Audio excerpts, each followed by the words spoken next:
தந்தை, மகன், தூய ஆவியானவர் நம்மை நிறைவாக ஆசீர்வதிப்பாராக. அன்பர்களை மீண்டும் இந்த ஆராதனைக்கு உங்களை அன்போடு அழைக்கின்றேன். இன்றைக்கு குடியரசு தின விழா, 77வது குடியரசு தின விழாவை நம் நாட்டினுடைய குடியரசு தினத்தை கொண்டாடுகிறவர். நம் நாட்டை முழுமையாய் அர்ப்பணித்து இதற்காக உழைத்து கொண்டிருக்கிற தலைவர்கள், இன்றைய தலைவர்கள், இதற்காக உழைத்த தலைவர்களாக நினைத்து பார்த்து அவர்களுக்காக ஒப்பு கொடுப்போம். பிரியமானவர்களே, பல கமெண்ட்டுகளை வாசித்து கொண்டிருக்கிறேன். அதில் ஒன்று, ஜெகன் அவர்கள், கிருபாகரன் அவர்கள் அவங்களோட பிள்ளைங்களுக்காக படிப்பிற்காக கேட்டிருக்கிறார்கள். அது ஞாபகம் வருகிறது. எனவே ரோஸ்லின் அவர்களுடைய மகளுக்காக திருமண வாரத்திற்காக எல்லா விண்ணப்பங்களையும் வைக்கிறேன். நான் சொல்லலைன்றதால் மற்றவர்களால் சொல்லலைன்னு அவசியம் இல்லை. படிக்கலன்னு ஜெபிக்கலன்னு இல்லை, படிக்கலன்னு இல்லை. ஆனால் இவை இப்பொழுது ஞாபகம் வருகிறது. எனவே உங்கள் விண்ணப்பங்களுக்காக ஒவ்வொரு விண்ணப்பங்களையும் வைக்கிறேன். ஆண்டவர் ஆசீர்வதிப்பார், ஆண்டவர் வழி நடத்துவார். பிரியமான இறை பிள்ளைகளே, இன்றைக்கு நாடு இந்த குடியரசு தின விழாவை பெற்று நம்ம மகிழ்ந்து கொண்டாடுகிறோம் என்றால் காரணம் பல தியாகம். அதான் இன்னைக்கு நற்செய்தி. ஆண்டவர் நான் அந்த விடுதலை தருகிறேன் என்கிறார். இன்னைக்கு நாடு விடுதலை அடைந்தது, நாடு குடியரசு தின விழாவை கொண்டாடுகிறது. ஆனால் நாம் இன்றைக்கும் அடிமையாக தானே இருக்கிறோம். எனவே பிரியமானவர்களே, நம்முடைய வாழ்வில் உள்ள அடிமையிலிருந்து சிலர் போதைக்கு அடிமை, சிலர் மோகத்திற்கு அடிமை, சிலர் காசுக்கு அடிமை, சிலர் பணத்திற்கு புகழுக்கு அடிமை. இப்படி அடிமைத்தனத்தினுடைய வகைகள் வெவ்வேறாக இருந்தாலும் எல்லாரும் ஏதோ ஒரு வகையிலே அடிமையாகத்தான் இருக்கிறோம். நான் விடுவிக்கிறேன் என்கிறார், நான் ஆசீர்வதிக்கிறேன் என்கிறார். நான் கவலைப்படாதேன் மகனே மகளே, நாட்டினுடைய தேசத்துடைய 77வது குடியரசு தின விழா கொண்டாடுகிற இந்நாளிலே நான் உன்னுடைய வாழ்க்கையிலிருந்து உனக்கு விடுதலை தருகிறேன், உன் வாழ்வினுடைய அடிமை நிலையிலிருந்து விடுதலை தருகிறேன் என்கிறார். நன்றி அப்பா, பாவமை துதிக்கிறோம். இந்த குடியரசு தின விழா கொண்டாடுகிற வேளையில என் தேச தலைவர்கள் ஒவ்வொருவருக்காக நன்றி செலுத்துகிறேன். இதற்காக உழைத்தவர்கள், இதற்காக யாரெல்லாம் மறுபாடுபட்டார்களோ அப்பா ஒவ்வொருவரையும் ஒப்பு கொடுக்கிறேன். ஆண்டவரே ஆசீர்வதிங்க. ஆண்டவரே, இந்த நாட்டினுடைய அரசியல் சாசனத்திற்கு நன்றி செலுத்துகிறோம்.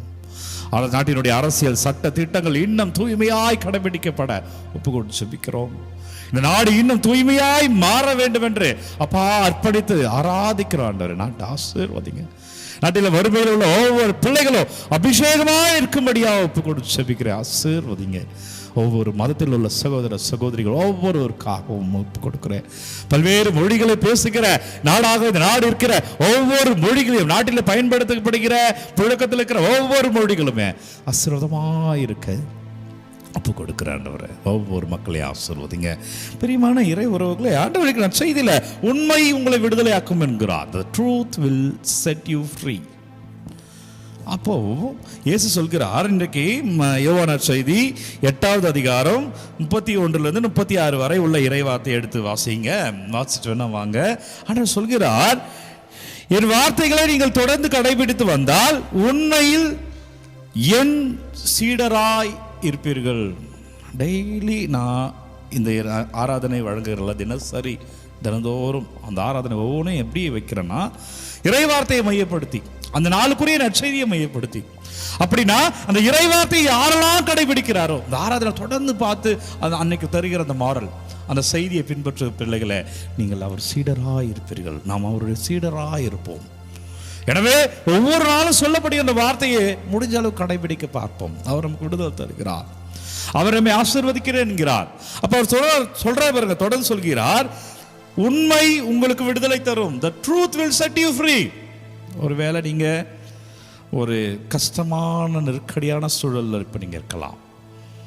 ஒரு உண்மை உங்களுக்கு எதிராய் போயிருக்கலாம். உங்களோட இருக்கிற உண்மையை மறைத்து பொய்மையை வைத்து உங்களுக்கு ஏதாவது அவப்பெயர் உண்டாக்கி இருக்கலாம்.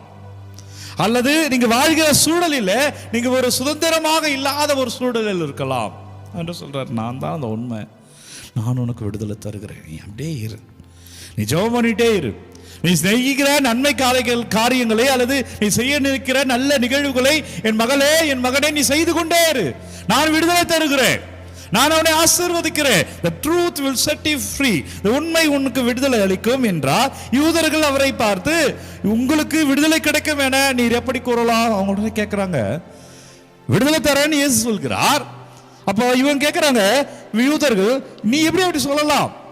ஏன் அப்படி கேட்கிறாங்கன்னா, நாங்கள் யாருக்கும் ஒரு பொழுதும் அடிமையாக இருந்ததில்லையே, நாங்கள் சுதந்திரமாக அல்லவா இருக்கிறோம். நம்ம கூட நினச்சிக்கிறோம் இல்லைங்களா, நமக்கு எல்லாம் நல்லது நடக்கிறது, நமக்கு எல்லாம் சரியாக தான் போயிட்டுருக்கு. இல்லைங்க, இன்னும் மாறணும், இன்னும் மாறணும். இந்த நிலை நீடித்தால் இன்னும் கேட்டில கொண்டு போய் நிறுத்திவிடும், இன்னும் கஷ்டத்தில் கொண்டு போய் நிறுத்திவிடும். அவர்கிட்ட வரணும், இன்னும் வாழ்க்கை மாறணும். இன்னும் இந்த தேசம் சுதந்திரத்தை அடைந்திருக்கிறது, குடியரசு தின விழாவை கொண்டாடுகிறது. ஆனால் நீயும் நானும். எனவே ஆண்டவர் தொடர்ந்து சொல்கிறார் பாருங்க, அப்பொழுது இயேசு சொல்கிறார், பாவம் செய்யும் எவரும் பாவத்திற்கு அடிமை. பாவம் செய்யாதவங்க யாரா இருக்கீங்களா? விவிலியம் சொல்கிறது, உங்கள் விண்ணக தந்தை நிறைவுள்ளவராய் இருப்பது போல. இந்த உலகத்தில் யாருமே கிடையாது, யாருமே கிடையாது. உங்கள் விண்ணக தந்தை நிறைவுள்ளவராய் இருப்பது போல நீங்கள் நிறைவுள்ளவராய் இருங்கள். Be perfect as your Father in heaven is perfect. அவர் விண்ணக தந்தை தான் நிறைவுள்ளவர், அவர் தான் நிறைவுள்ளவர். அப்புறம் நம்ம எல்லாருமே பாவிகள். ஆண்டவர் சொல்கிறார், பாவம் செய்யும் எவரும் பாவத்திற்கு அடிமை. நம்மளாம் ஏதாவது வகையில் பாவிகளாக தான் இருக்கும், தவறு செஞ்சுட்டே இருக்கிறோமே. நான் செய்கிற தவறு நீங்கள் செய்யாமல் இருக்கலாம், ஆனால் இருவரும் தவறு தான் செய்து கொண்டு இருக்கிறோம். சில பேர் பணத்தை வைத்து, சில பேர் பணம் புகழை வைத்து, சில பேர் மோக பாவம், சில பேர் போதைக்கு பாவம், சில பேர் எதை பற்றியும் கவலைப்படாமல் இருக்கிற பாவங்கள். இந்த பாவங்கள் வகைகள் வேறு, ஆனால் பாவம் என்பது ஒன்று தானே. எனவே ஆண்டவர் சொல்றாரு, நீ என்கிட்ட வா, நான் உனக்கு விடுதலை தரேன். அந்த பலவீனத்தில் ஒரு நாள் எழ முடியல, அது அவர் அறிவார். அந்த பலவீனத்தில் வெளியில வர முடியல, அது அவர் அறிவார். நான் உனக்கு விடுதலை தரேன், நான் உன்னை ஆசீர்வதிக்கிறேன், நான் உன்னை உயர்த்துகிறேன், நான் உன்னை சாட்சியமாய் மாற்றுகிறேன் என்கிறார். எனவே பெரியமுள்ள அன்பு இறைவர்களை தொடர்ந்து சொல்கிறார், வீட்டிலே அடிமைக்கு நிலையான இடம் இல்லை. இந்த நற்செய்தியில தான் சொல்லிட்டு இருக்கிறதெல்லாம். வீட்டில், எங்க வீட்டில் ஒரு அடிமை இருந்தால் அடிமைக்கு நிலையா இருக்காது, ஏனென்றால் அவன் அடிமை என்று அழைக்கப்படுகிறான். ஆனால் அதே வீட்டில் ஒரு மகன் இருக்கிறான், மகள் இருக்கிறான் என்ற நிலையான இடம் உண்டு.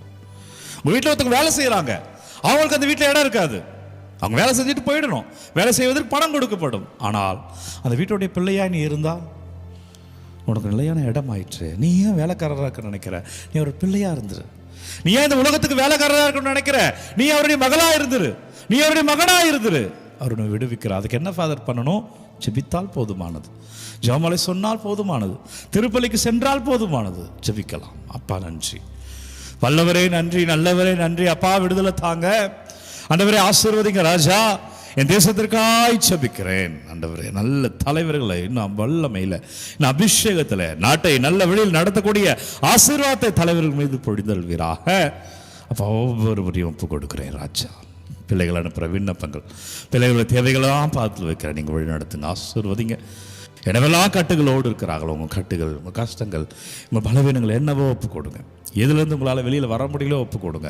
அப்பா, பிள்ளைகள் எதுக்கெல்லாம் ஜெபிக்கிறாங்களோ ஆண்டவரே, இயேசு கிறிஸ்துவின் பெயரால் உங்கள் பலவீனத்திலிருந்து விடுதலை அடைவீர்கள். ஆண்டவர் உங்கள் நிலையிலிருந்து உங்களை ஆசீர்வாதமாய் மாற்றுவாராக. இறைவனுடைய ஆசீர்வாதத்தை பெற தலைவணங்கி ஜெபிப்போம். எல்லாம் வல்ல இறைவன் நம்மை தந்தை, மகன், தூய ஆவியார் நம்மை நிறைவாக ஆசீர்வதிப்பாராக. இந்த நாளும் இனிய நாளே. அன்பர்களே, ஒவ்வொரு நாளும் விடியற் காலை 3 மணிக்கு இந்த ஆராதனை வழங்கி கொண்டிருக்கிறேன். உங்கள் அனைவருக்கும் 77வது குடியரசு தின விழா வாழ்த்துக்களை தெரிவித்துக் கொள்கிறோம். யாருக்கெல்லாம் இந்த ஆராதனை தேவை அப்படின்னு நினைக்கிறீங்களோ அவர்களோடு பகிர்ந்து கொள்ளுங்கள்.